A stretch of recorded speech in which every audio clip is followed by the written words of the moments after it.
This is happening right now, in the heart of Jerusalem.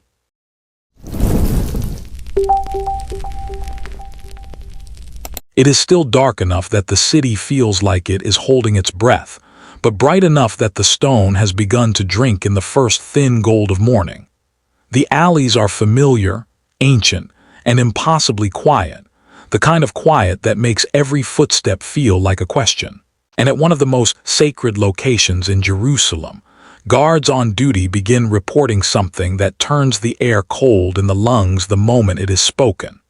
Something so strange it sounds wrong even as it is repeated, because it should not exist in the language of clocks at all. They say it happened at exactly 6 hours 66 minutes on their watches.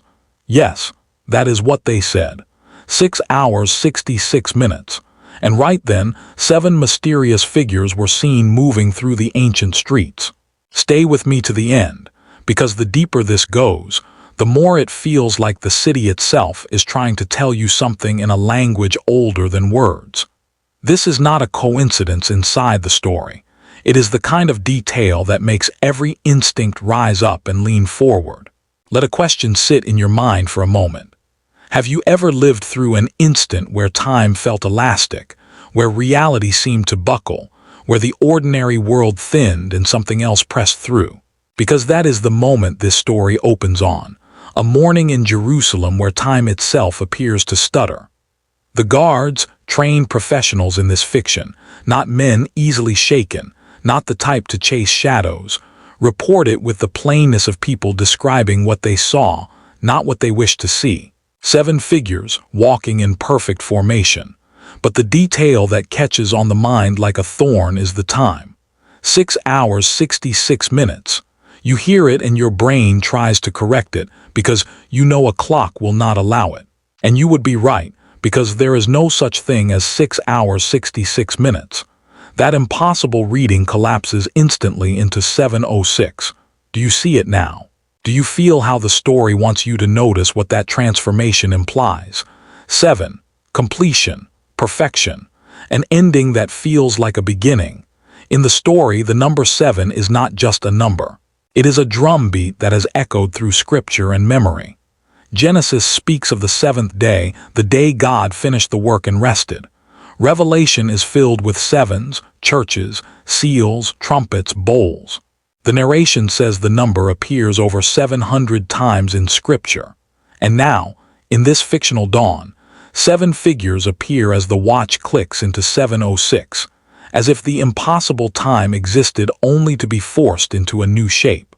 And then another verse is pulled into the light, Hebrews speaking of strangers and hospitality, of angels unrecognized, messengers, watchers, figures who might pass you in the street while your mind insists they are only people.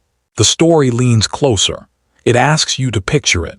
Jerusalem is not treated like a backdrop, it is treated like a living archive. This is the city of Abraham and Isaac in the long memory of faith, the city of David and the Ark, of Solomon and the temple, of prophets walking dusty streets with thunder in their voices, the city where Jesus entered to shouts of Hosanna, where tables were overturned, where tears fell, where Gethsemane held its night, where crucifixion and burial and resurrection are braided into the very idea of the place. Every stone has heard prayer. Every street has carried footsteps that changed history. And now, in this imagined morning, 7 figures move through that same maze of stone at 7:06. The guards describe the light. The sun is not fully up, but the first gold is spreading, turning edges bright, filling cracks with warmth. The figures are not running, not rushing, not hiding. They walk like they own the path in front of them, with purpose that does not need to prove itself. One guard says, and this is the line that makes the scene flare in the mind, it was like they knew exactly where they were going, like they had walked those streets 1,000 times before. And maybe, in the logic of the story, maybe they have. Another guard says they tried to approach. They wanted to ask if they needed directions, if they were searching for something. But every time they got close, the figures turned a corner, and when the guards followed, the 7 were already at the end of the next street. A normal pace, impossible distance. the city's geometry bending in their favor, and the narration reaches for scripture again, not as proof but as resonance. The road to Emmaus, two disciples walking with Jesus for miles and not recognizing him until bread breaks and then he vanishes. Philip in Acts, abruptly taken away after baptism, gone in a blink. The spiritual realm, the narration says, does not obey the same laws. It moves on rules the physical world cannot hold. And when heaven presses into earth, there are moments that refuse to be explained cleanly. In this fictional telling, that refusal is the point. Then the impossible time becomes a symbol with teeth. 6 hours 66 minutes is described as a kind of doorway, a distortion that forces a conversion. The story draws the line in the sand. 6 is called the number of man, of humanity, of imperfection. Man created on the sixth day. The shadow of 666 invoked as the mark of the beast. But then 6 hours 66 minutes becomes 7:06, as if the narrative is watching a transformation happen in the space of a heartbeat, from imperfection to completion, from human measure to divine interruption.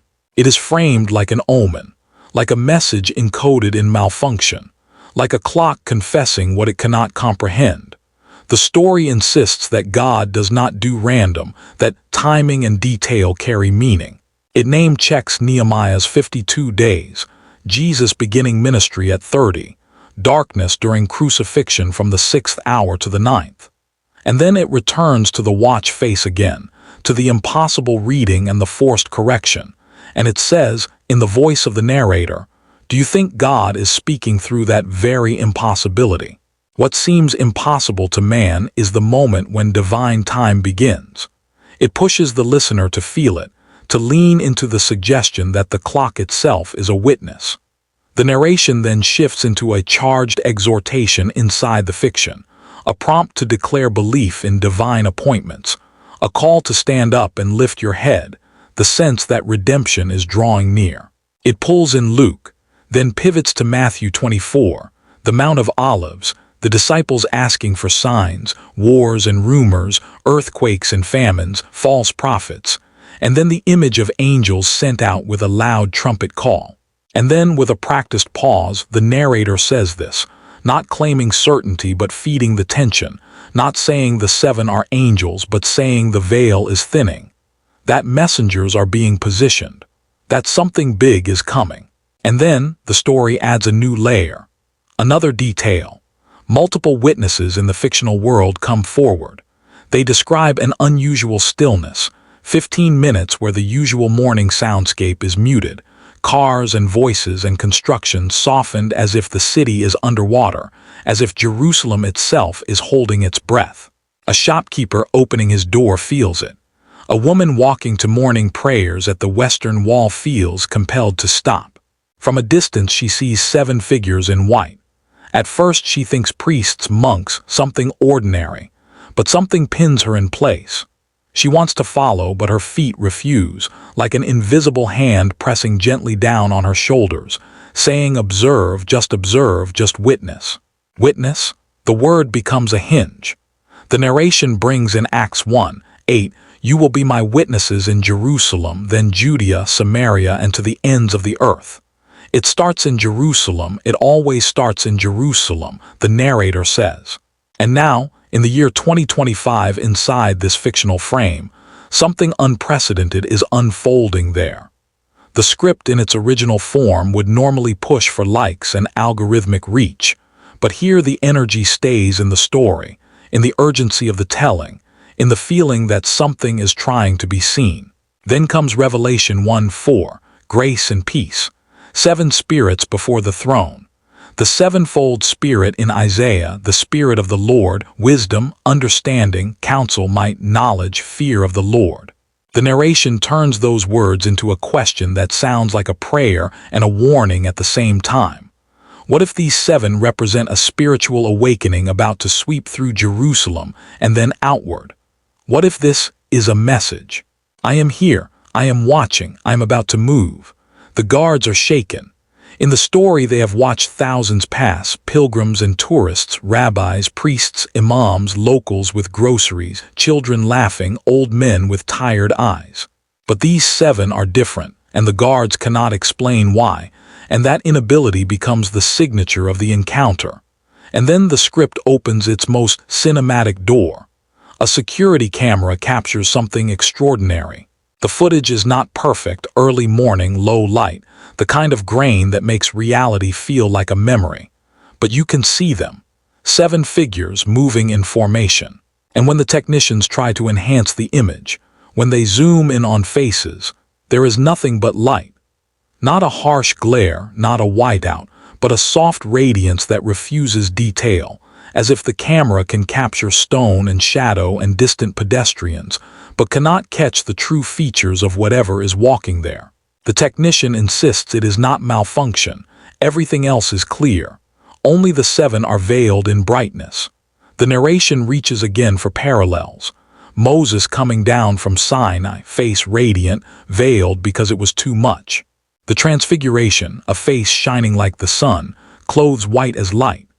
When the spiritual realm manifests, the story says, there is glory that eyes and technology struggle to hold. And then the narrator returns to the refrain, Jerusalem is waking up, not as a hashtag, not as a slogan, but as an incantation the script wants spoken aloud. Jerusalem is waking up. The timeline widens.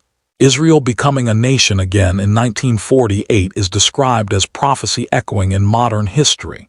Isaiah 66:8 invoked, can a nation be born in a day? Jerusalem reunified in 1967 is framed as fulfillment of Luke 21:24, no longer trampled by the Gentiles. The Jewish people returning from the 4 corners, the desert blooming, Hebrew spoken again. The story stacks these images like stones, building a wall of inevitability, and then places the 7 figures on top like a final sign. 7 in the streets, 7:06 in the morning, the city where it began and where it will culminate. And the narration says the pieces are coming together. The stage is being set, heaven preparing for something massive. Amos 3:7 is brought in, the sovereign Lord revealing plans to prophets, the idea that God warns and prepares, gives signs so people can be ready, watching about the Father's business when the moment comes. So the appearance of 7 figures in Jerusalem at a time that defies timekeeping is framed as a warning to wake up, to pay attention, to prepare the heart. The storyteller voice grows softer but heavier, like a hand on your shoulder.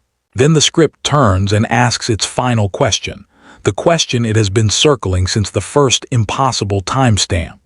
When those 7 figures walked through Jerusalem at 7:06 that morning, was it coincidence? Or was it orchestrated by the God who spoke the universe into existence, who knows every star by name, who numbers every hair on your head? In the fiction, the narrator says what they believe, that the Spirit of God is whispering, get ready, stay alert, keep watching, I am about to do something new. Jerusalem is waking up. The guards have confirmed it in the world of the story. 7 figures walked ancient streets at the exact moment time testified to divine perfection. The question left hanging is simple. Are you ready? Shalom from Jerusalem, and the story closes the way it began, with the feeling that something has passed close by and the air is still trembling.